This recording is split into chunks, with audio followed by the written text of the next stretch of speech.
Pakan alternatif dengan protein yang mantap, berani bersaing dengan pakan pabrikan.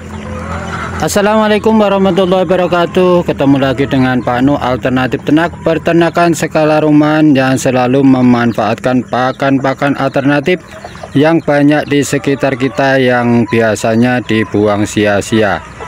Pada hari ini di bulan puasa yang sudah 10 hari kita menjalankan ibadah puasa.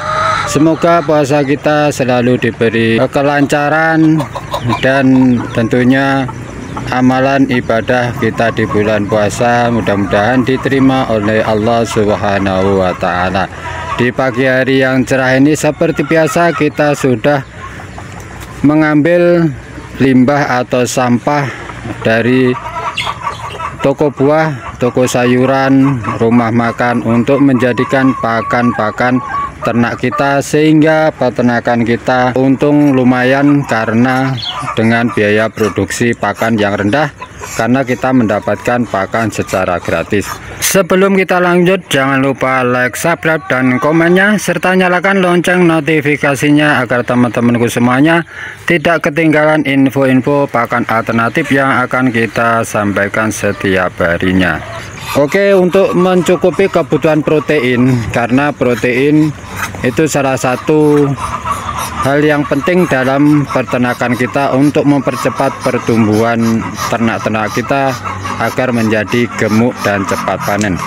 Ini adalah salah satu protein hewani yang kita dapat di pagi hari ini adalah ini dari paha ayam atau sayap ayam, ada lele juga. Ini yang tidak terjual habis, dibuang, sehingga kita manfaatkan untuk menjadi pakan alternatif yang berprotein tinggi. Ini kita rebus sampai dia nanti hancur, kemudian kita campur dengan dedak bekatul. Jadi inilah protein yang kita dapat, yang kita berani untuk meninggalkan pakan pabrikan. Jadi sudah barang tentu protein-protein dari hewani ini, dari ayam, dari ikan lele, dari daging yang tidak habis dijual ini kita manfaatkan, tapi kita olah dulu dengan cara kita rebus sampai mendidih, sampai hancur. Nanti kita campur dengan dedak bekatul, kemudian kita campur dengan pakan-pakan alternatif yang lainnya. Jadi walaupun kita menggunakan pakan alternatif, tapi kebutuhan protein hewaninya sudah tercukupi, sehingga ternak-ternak kita pertumbuhannya juga lumayan cepat karena tercukupi dari protein hewaninya. Di pagi hari ini alhamdulillah kita mendapatkan pakan-pakan alternatif. Ini ada nasi sisa yang belum terjual ya. Ini nasi yang masih bagus tapi belum terjual. Nanti kita jemur atau kita keringkan untuk stok pakan kita. Jika kita repot atau waktu mengambil dari limbah rumah makan kita tidak mendapatkan, ini bisa kita manfaatkan. Sedangkan ini ada limbah dari rumah makan, restoran. Nanti kita bersihkan, kita pilah-pilah. Nasinya nanti kita cuci, kita campur dengan pakan-pakan alternatif yang lain untuk dicampurkan dengan seperti sayuran. Seperti di depan itu ada kubis, ada cambah atau toge. Kemudian kita juga mendapatkan hari ini yaitu limbah dari penggorengan ayam ketaki. Ini tepung ayakan dari penggorengan ayam ketaki. Ini sudah kita pisahkan dengan sampah-sampahnya. Ini nanti kita simpan dengan cara kita fermentasi untuk stok pakan kita. Jadi pakan di peternakan kita menggunakan biasanya minimal 4 bahan. Yang pertama tentu limbah dari rumah makan, nasi yang sudah kita bersihkan, kita cuci. Kemudian sayuran apa saja yang kita dapat, bisa kubis, bayam, kangkung, sawi atau semacamnya. Dan kemudian fermentasi dari limbah tepung ayam Kentucky. Lalu yang paling penting di peternakan kita, pakan alternatif yang kita satu-satunya kita beli adalah dedak bekatul halus, karena itu pakan yang selalu kita gunakan untuk mencampur pakan-pakan itu, sehingga pakan kita tidak menggunakan sistem basah ya, sistem agak kempiar. Yang penting pakannya itu tidak lengket. Kemudian juga untuk menyimpan sayuran, jika kita mendapat sayuran banyak, kita simpan dengan cara silase, kita campur dengan dedak bekatul halus. Dan untuk juga fermentasi dari limbah tepung ketaki ini, kita juga menggunakan dedak bekatul halus. Jadi di peternakan kita, satu-satunya pakan yang kita beli adalah dedak bekatul halus. Itu pun harganya murah, cuma Rp3.000.